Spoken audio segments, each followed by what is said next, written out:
Hər vaxtınız xeyirli olsun, hörmətli tamaşaçılar, dəyərli izləyicilər.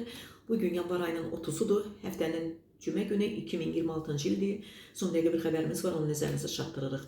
Baş Dövlət Yol Polisi İdarəsindən sürücülərə xəbərdarlıq var. Bu halda 50 azin cərimələnəcəksiniz. Hansı halda? Hallar indi onu sizin diqqətinizə çatdırırıq.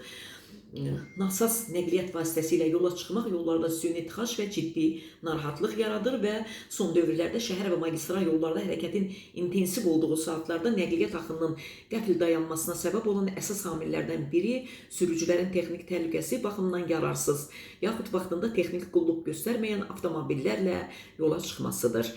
Bu cür nəqliyyat vasitələrinin yolun hərəkət hissəsində qəfil dayanması nəticəsində zolaqlardan birinin tutulması baş verir ki, bu da xüsusilə şəhər yollarında uzun müddətli tıxacların yaranmasına, digər sürücülərin haqlı narazılığına və yol hərəkəti təhlükəsizliyinin pozulmasına səbəb olur və bütün bunlara nəzərə alaraq yol hərəkəti haqqında qanuna əsasən texniki nasazlığı olan nəqliyyat vasitələrinin istismarı qadağandır və İnzibati Xətalar Məcəlləsinin 342.5-ci maddəsinə əsasən bu cür hallara görə 50 manat məbləğində cərimə nəzərdə tutulur. Baş Dövlət Yol Polisi İdarəsi bir daha sürücüləri nəqliyyat vasitələrinin texniki sazlığına daim nəzarət etməyə, nasazlıq aşkar edildiyi halda avtomobillə yola çıxmamağa və məsuliyyətli mövqe nümayiş etdirməyə çağırır. Baş Dövlət Yol Polisi İdarəsinin müraciətində belə deyilir.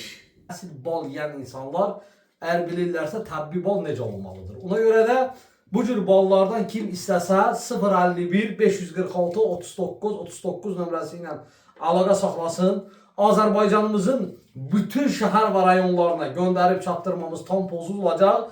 Bir şey də mən qeyd edeyim. Mən verən balın tərkibində əgər qatı çıxarsa, mən onun pulunu 2 qat geri verəcəyim. Mən aracı vidadi olaraq bu sizə verdiyim zəmanətdir. Balındakı möhtəşəmliyi göz qabağındadır. Hər biriniz zəng eləyin, sifariş eləyin.